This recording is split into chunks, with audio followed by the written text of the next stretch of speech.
Hi friends, నేను మీ శ్రీనివాస్ని. ఒక మంచి మూవీ గురించి చెప్తాను మీకు. మీరు చూడండి, మనకు సనాతన ధర్మానికి చాలా దగ్గరగా ఉంటుందండి. ది తాజ్ స్టోరీ అని పరేష్ రావల్ మూవీ ఒకటి రిలీజ్ అయింది.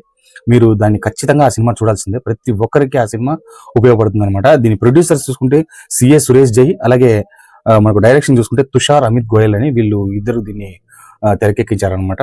సినిమా అయితే చాలా సూపర్ గా ఉండబోతుందండి. మీరు చూడండి, నేనైతే కొన్ని గ్లిమ్స్ అయితే చూశాను. ఇక్కడ మనకి ఇంకా రాలేదు. అది యాక్చువల్గా వచ్చిందంటే కనుక మీరు మిస్ కాకుండా సినిమా చూడండి. దీని మెయిన్ స్టోరీ ఏమంటే, తాజ్ మహల్ ఒక మందిరం లాగాను, అలాగే ఒక మసీదు లాగాను, రెండు లాగా కనబడుతుంది అనమాట. కాబట్టి దీని గురించి ఖచ్చితంగా జనాలకు తెలియజేయాలి. దీని లోపల ఏముంది, దీనికి 12 ద్వారాలు ఉన్నాయి. 12 ద్వారాల లోపల ఏముంది లోపల అని కనుక్కోవడానికి దీని మీద డిఎన్ఏ టెస్ట్ చేయాలని కోర్టుకు కేసు వేస్తాడనమాట పరేష్ రావులు. ఆయన పేరు విష్ణుదాస్ అని ఈ సినిమాలో చేస్తున్నాడు అనమాట.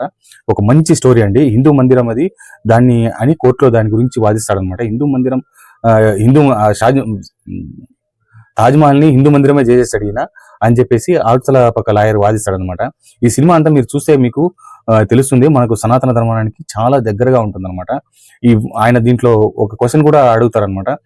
ఎంతో మంది మనకు సంబంధించిన రాజులు ఉన్నారు కదా, మీరు మొఘల్ సామ్రాజ్యానికి సంబంధించిన అక్బర్లు, బాబరు, ఔరంగజేబు, షాజహాన్ లాంటి వాళ్ళ గురించే, రాజుల గురించే ఎక్కువ మాకు చదువుకునే పాఠ్య పుస్తకాలు ఎక్కువ ఇచ్చారు. అదే మన మన మహారాణా ప్రతాప్, పృథ్వీరాజ్ చౌహాన్, శివాజీ మహారాజు, సంభాజీ మహారాజు లాంటి గొప్ప వాళ్ళు ఎంతో మంది ఈ దేశాన్ని పాలించారు, హిందూ ధర్మాన్ని నిలబెట్టారు. వాళ్ళ గురించి మీరు పుస్తకాలు రాసేదానికి మీకు టైం కుదరలేదా అని చెప్పి విధంగా కూడా ఆయన దీంట్లో మాట్లాడడం జరిగిందనమాట. మీరు ఇట్లాంటి సినిమాలు ఖచ్చితంగా మనం చూడాలండి. ఎందుకంటే చాలా వరకు మనకి చరిత్రని వీళ్ళు మసిపూసి మారేడుగా చేసినట్టు చిన్న ఒక నార్మల్ గా ఉండే వాళ్ళని అందరినీ పక్కన పెట్టేసి వీళ్ళ ఫేమ్ కోసమని ఈ గాంధీని, తర్వాత ఈ జవహర్లాల్ నెహ్రూని, వీళ్ళందరినీ తీసుకొని వచ్చి టాప్ లో కూర్చోబెట్టేసి మిగతా వాళ్ళందరినీ తగ్గించేశారండి. యాక్చువల్ గా స్వాతంత్ర సమరయోధులు అనేటప్పటికి చాలా మంది దీంట్లో స్వాతంత్రం కోసం పోరాడారు. కానీ పేరు మాత్రం ఇద్దరు ముగ్గురికి మాత్రమే పేరు వచ్చిందండి. కాబట్టి ఇవన్నీ మనకు తెలుసుకోవాల్సింది ఉంది. ఖచ్చితంగా అందరూ తెలుసుకోవాలి. మీరు ఖచ్చితంగా ఈ సినిమా చూడండి, మీకు అన్ని దీంట్లో బయటకు వస్తాయన్నమాట.